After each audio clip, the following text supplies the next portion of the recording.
nós vemos que Paulo nos demonstra claramente através de suas cartas, das suas várias epístolas, e especialmente aqui falando claramente, para que fujamos da idolatria. E a idolatria, ela não é simplesmente a idolatria voltada a um simples ídolo, como nós vemos os pagãos, tantos pagãos fazendo ao redor do mundo. A idolatria não é só o nosso coração prostrar-se, nosso joelho dobrar-se perante um Baal, perante uma estátua. A nossa idolatria, ela pode ser velada. A nossa idolatria, ela pode ser uma idolatria contida, interna, que nós mesmos não conhecemos. E a maior idolatria a que nós nos prostramos chama-se eu. Nós somos o máximo. Eu sou eu. Ninguém é melhor do que eu. Tudo que eu faço é melhor. Tudo que eu penso está acima de todas as inteligências. Eu canto melhor, eu prego melhor, eu falo melhor, eu dirijo melhor, eu faço tudo melhor. No meu trabalho eu sou o máximo, até ser despedido. Daí percebe que não é o máximo. Daí percebe que não faz tanta falta. Mas até aquele momento é o máximo. E esse eu, o inimigo, Paulo nos alerta muito claramente que o ídolo é nada. Você sabe que o ídolo, os pagãos mesmo, todos os pagãos, eles sacrificavam, como também os hebreus sacrificavam, e depois aquele sacrifício ele era utilizado como alimento. E ele diz claramente aqui: considerai o Israel segundo a carne. Não é certo que aquele que se alimenta do sacrifício são participantes do altar? Quem eram? Os sacerdotes que sacrificavam, participavam do sacrifício. Aquele sacerdote que oferecia o bezerro, imolava o bezerro, depois ele tirava inclusive as melhores partes para si, o que sacrificava. Você vê na palavra? Vamos lá, vejam lá em Levítico como é feito. Qual foi o problema dos filhos de Eli, que faziam sacrifícios e pegavam tudo de melhor para eles? O melhor sempre. Por quê? Porque eles sacrificavam a si. Eles não davam valor a Deus. Eles pagaram com suas vidas, porque não deram valor a Deus. E ele pagou o preço do quê? De viver como viver.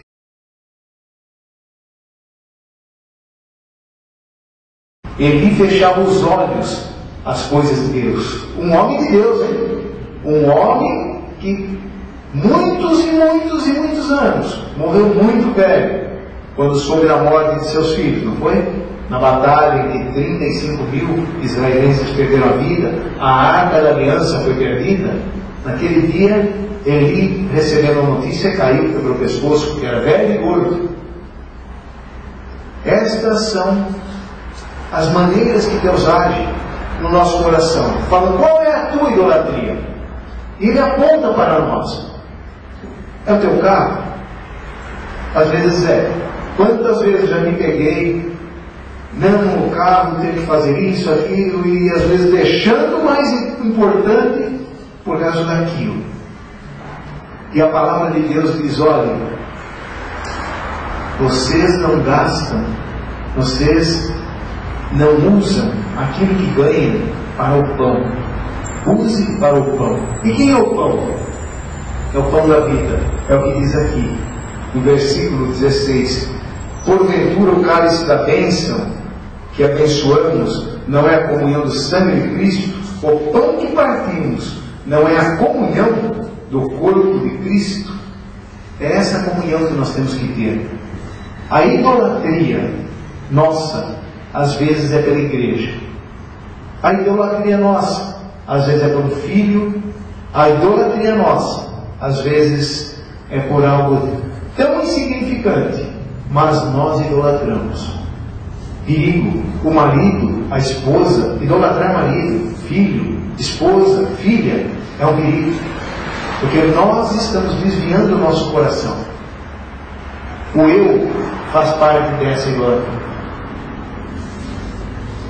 E muito se tem perdido por causa disso.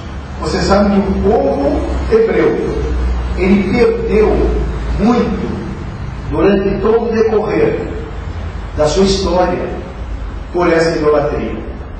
Veja no tempo dos juízes, o povo hebreu, ele vivia um tempo voltado para Deus. De repente, saía para os Balaãs, saíam para Baal, saíam para os deuses dos lares, saíam para outros deuses, os postes, os altos. E o que acontecia? Deus se desagradava daquele povo e eles eram derrotados. Tudo isso é figura, mas são figuras que são presentes ainda no dia de hoje. Essas figuras que houveram no passado são presentes hoje. E é difícil às vezes nós afinarmos, nós descobrirmos por que as coisas vão mal para nós. É claro, vamos deixar muitas coisas de lado, que nós não podemos dizer que só porque nós somos cristãos, nós vamos ter uma vida de 1000 maravilhas. Não, o Senhor sempre disse que na vida nós passaríamos por aflições, mas que tivéssemos bom ânimo, bem de vida, animado, cheio de vida, mas que tivéssemos vida, que tivéssemos ânimo, porque Ele já venceu o mundo para nós. Mas nós temos que entender aquilo que nos desvia da presença de Deus. E às vezes, olhe, é tão pequeno, é tão pouco, é aquela falta de vontade, às vezes, de ter uma comunhão com Deus, aquela falta de responsabilidade para com Deus, aquele ato mecânico de se achegar a Deus. Ato mecânico, eu estou falando porque quantas orações são mecânicas? Quantas vezes eu já ouvi orações assim, Senhor Pai nosso no céu, santificado seja o vosso nome, vendo outra coisa. Eu não estou falando de outras igrejas que nós conhecemos, estou falando assim, no nosso meio. Quantas vezes perdido em outros pensamentos e orando? Isso não é oração, isso é uma vã repetição. Isso daí é uma outra situação. Melhor fora então que orasse em línguas, porque pelo menos oraria bem, oraria segundo o Senhor manda.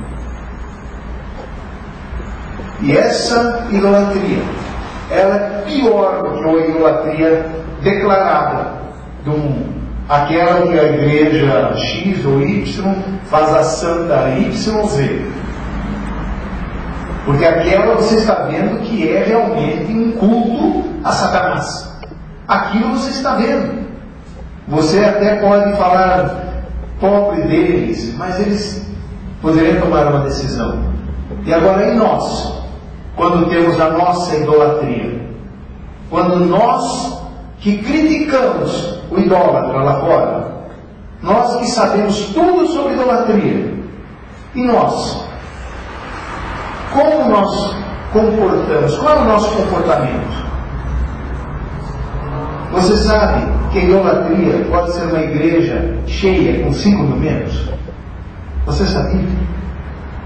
Porque estão procurando lá, não é Cristo Jesus, estão procurando desesperadamente resolver um problema pessoal.